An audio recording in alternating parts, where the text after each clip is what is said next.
I mean, the story that's being cobbled together now is beginning to become littered with half-truths, inconsistencies, misrepresentations. People's behaviour is littered with deflection.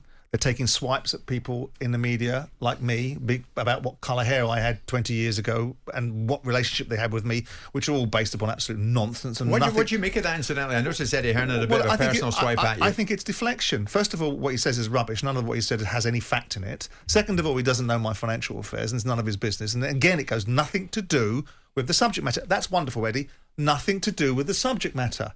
You told us, I think I'm right, alongside Callie, the first you knew about a failed positive test was the 23rd of September.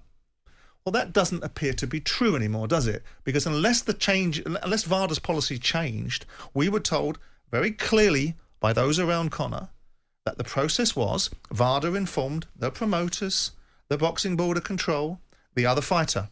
Well, then they must have done the same thing with the July test, which we're being told came out at the end of August. I would be surprised it took a month for it to come out. But let's just say we go down the route of these seemingly inconsistencies and agree to that position of it coming out at the end of August.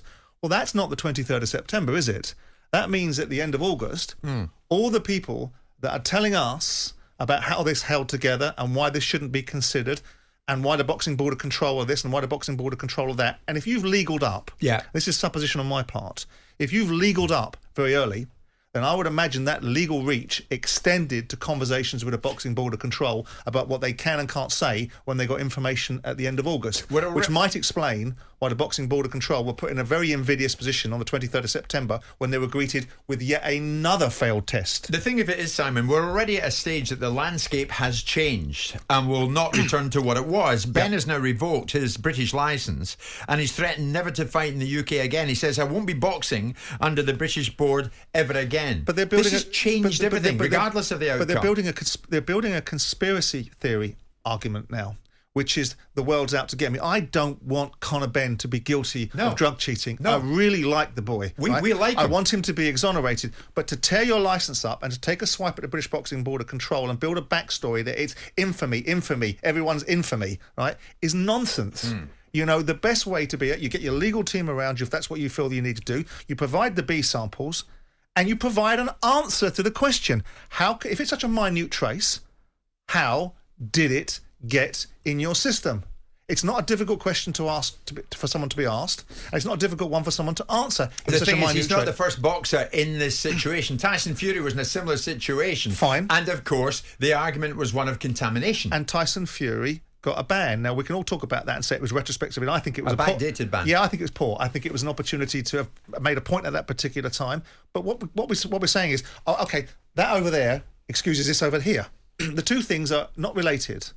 And the arguments like we keep getting brought in, Billy Joe Saunders against Andrade, well, what's that got to do with the price of cheese? He was using an out-of-competition drug that can be used up until the 24 hours before the fight, and the explanation was it was part of a component of a nasal decongestion. So there's your backstory. So if you want to use that as a part of deflection, what people are getting upset about is guys are focusing in on going, but you didn't say that. That's not what happened. And people like Eddie Hearn getting all irritated have got to understand there's a responsibility, a greater responsibility to the sport than they appear to have exhibited. I know that Matt's not with us right now. I don't know if he's still there, this Jim, but he's gone into a very emotional room there. And Conor Benn there are tears, there's emotion. I wonder, hand on heart, does he really feel this is a guilty man or an innocent man in the room? I know that they're clutching and their stories just, to try and prove your innocence in this one about contamination. There's a story maybe he's eating 40 eggs a day, Jim is trying to say, and maybe the food chain is contaminated. That's a very slim chance of that being the case.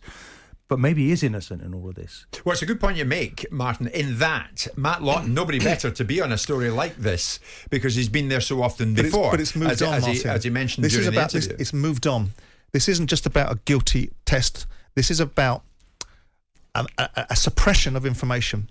This is about a provision of a fight by people that have influence, that know that failed tests were existing and were still ploughing on with the full intention of allowing a fight to continue, and then using backstories like, well, the fighter were happy with it. So fighters get to choose which banned substance the other guy can use. Have you ever heard anything so preposterous? Yeah, of course. And people in the sport don't like it specifically, Eddie, because they're getting focused on and they need to be accountable for their behaviour. Conor Benn will suffer the consequences of his behaviour, but it shouldn't just stop there. Of course, Conor Benn maintains his innocence. So much so, he says the science will prove that. I've got the best scientists on this. I'm spending a lot of money trying to prove my innocence. Jim White and Simon Jordan. Monday to Friday mornings from 10 on AM, on DAB, via the talkSPORT app and on your smart speaker. talkSPORT.